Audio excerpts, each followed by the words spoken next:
Patuloy na imbestigahan ang flood control. Ang flood control, ibalik ang pera. Binibilin nyo na lahat ng mga congressman, mga senador, at ang mga justice system. Mahiyang naman kayo.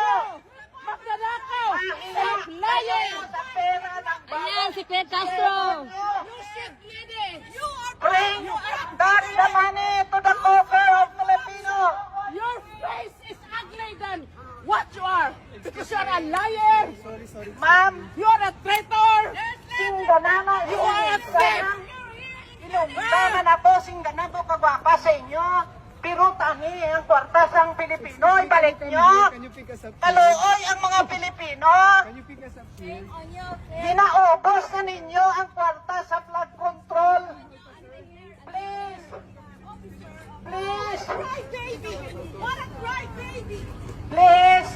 Bring the money to the Filipino people. We have a big Nagpatulong ng flood pulis si Fidel control Castro. projects. Nagpatulong ng ano,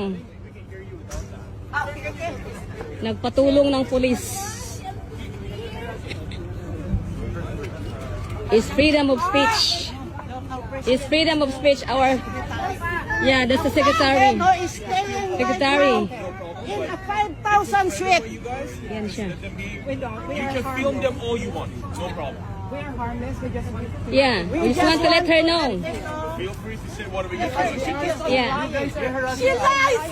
We are not harassing you. We are not harassing you. She's a thief. We're not harassing you, Fidel Castro. You want to stand here? No, we are not violent. We're just saying. Yeah. Di ba ba, sinungaling? Sinungaling.